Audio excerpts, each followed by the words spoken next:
Today we will be reading from an article entitled Close Encounter. Steven Spielberg's new film is a meditation on memory and the movies. We won't be reading this article in its entirety, but two portions from it. Let's begin with paragraph 1.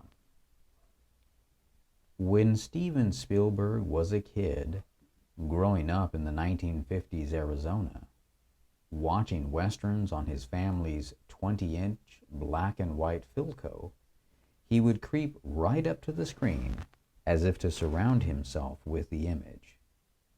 He also wished he could see these moving pictures in color. So he'd rifle through his family's collection of slides, having learned that by holding one transparency or an up to the television screen, he could turn grayed out western skies blue, or the ground to a realistic looking green. Recalling this story from a conference room at his production company, Amblin Entertainment, he winds toward the classic punchline. So my mom would walk in, and she'd see me holding these slides up to both of my eyes right next to the TV set, and she'd say, "You're going to burn your eyes out." Spielberg's mom, like all other 50s moms who said the same thing, was wrong about that. But we all know what she must have been thinking. Who is this child? If you've seen even just one Steven Spielberg movie in the past 50-odd years, the bone-rattling shark extravaganza Jaws, the poetic Holocaust drama Schindler's List, the glorious storybook reverie E.T., not just a film for children, but one of the greatest films about childhood ever made, you have some sense of who this child grew up to be. And when you see his new film, The Fabelmans, in theaters November 23rd, a work of astonishing vividness that's drawn from his own family story, you'll know even more. Movies have been around for roughly 130 years. Spielberg's career has covered more than a third of that, and counting. Yet The Fabelmans hardly feels like a late career movie. It's more of an intimate reckoning, both joyous and unapologetically direct, a jetway for a new beginning. Not every 75-year-old filmmaker makes a movie like this. Of the brash young guys who remade Hollywood in the early 1970s, among them Martin Scorsese, Brian De Palma, and Francis Ford Coppola, Spielberg is one of the few still making vital pictures at a consistent clip. Yet his career is extraordinary in any context. He's made some box office disappointments, but naming a badly made Spielberg film is hard, probably because there isn't one. No living filmmaker can match his devotion to craftsmanship, to finding new ways of showing us things we think we've seen a million times before. As an account of Spielberg's roots, The Fabelmans, which he co-wrote with his frequent collaborator, Tony Kushner, is more immediate than any written memoir could be. It also took him years to be ready to make it. The movie details not just his beginnings as a precocious child filmmaker, but also a secret he shared with his mother Leah until her death at 97 in 2017. At age 16, he learned that his mother was in love with a close family friend whom Spielberg regarded as an uncle.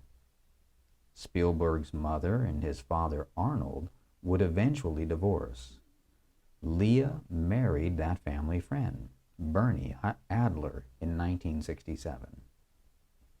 But only Spielberg and Leah knew the specifics of the timeline, an instance of a young man having to reckon with his parents as full human beings before reaching adulthood himself. The Fabelmans, a story about adult lives, is in some ways a companion piece to E.T., which also has a broken family at its center.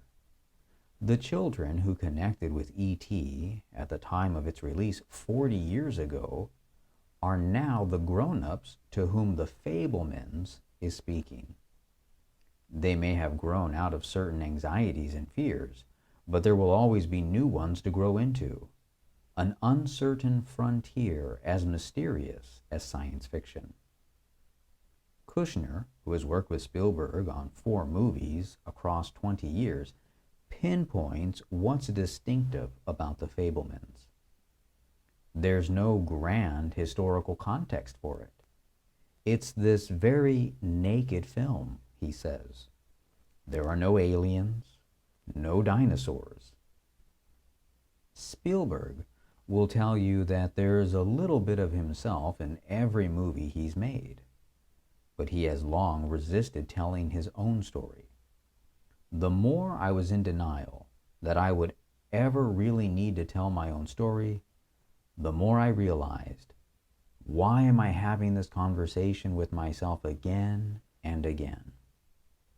He says the decision hinged not so much on waiting for his parents to pass, it was more about overcoming that resistance.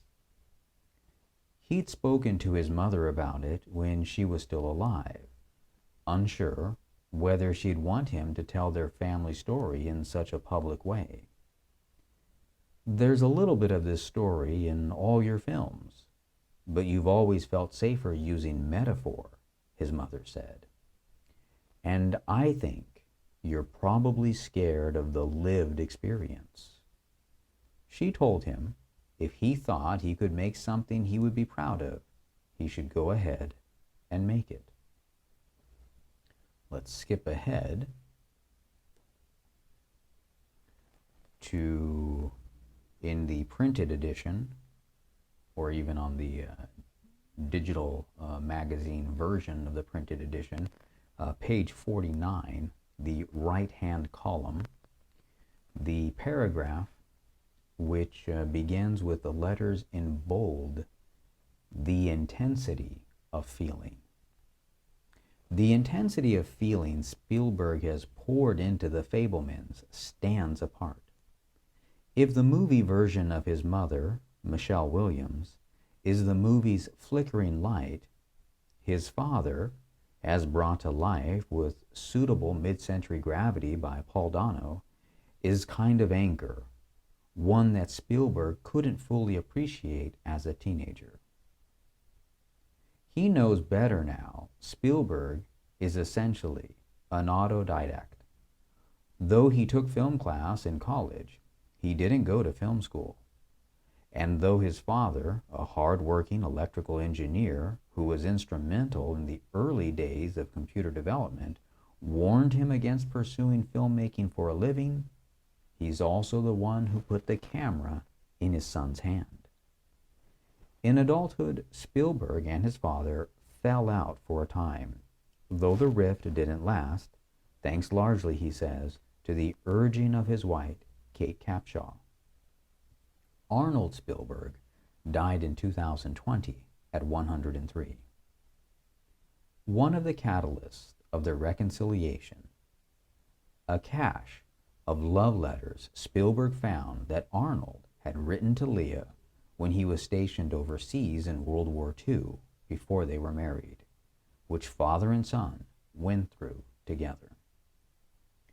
The Fabelmans deals with the latter, more contentious years of this love between Leah and Arnold.